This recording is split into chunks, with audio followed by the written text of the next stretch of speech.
สวัสดีครับผมนายสหรัฐ กฤษณนท์รหัสนักศึกษา631504130วันนี้จะมาสาธิตสัญญาณตรงผู้ช่วยผู้ตัดสินกีฬาฟุตบอลสัญญาณที่1นะครับแจ้งลูกออกผู้ช่วยผู้ตัดสินก็จะยกสัญญาณธงชี้ให้ทิศทางให้กับทีมที่ได้สิทธิ์ในการทุ่มสัญญาณที่2นะครับแจ้งลูกฟาวล์ผู้ช่วยผู้ตัดสินก็จะยกสัญญาณธงชี้ให้ทิศทางให้กับทีมที่ได้สิทธิ์ในการเตะ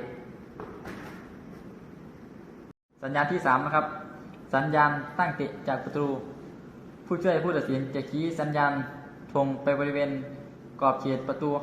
เพื่อให้สิทธิ์ในการเตะจากประตู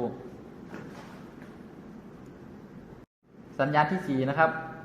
สัญญาณเตะจากมุมผู้ช่วยผู้ตัดสินจะใช้สัญญาณธงชี้ไปบริเวณเขตมุมธงสัญญาณที่5นะครับสัญญาณการเปลี่ยนตัว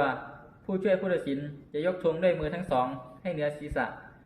รอการแจ้งให้ผู้ตัดสินได้รับทราบว่ามีการเปลี่ยนตัว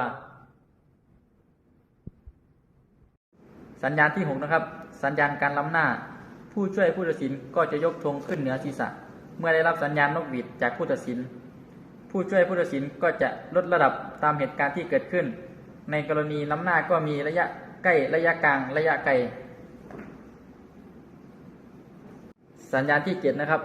สัญญาณลูกที่เป็นประตูไม่ชัดเจนผู้ช่วยผู้ตัดสินก็จะเคลื่อนที่หรือความเร็วไปบริเวณเส้นประตูแล้วแจ้งให้กับผู้ตัดสินโดยยกสัญญาณธงเมื่อผู้ตัดสินเห็นสัญญาณธงผู้ช่วยผู้ตัดสินก็จะเอาธงลงแล้วเคลื่อนที่ไปบริเวณเส้นแบ่งแดน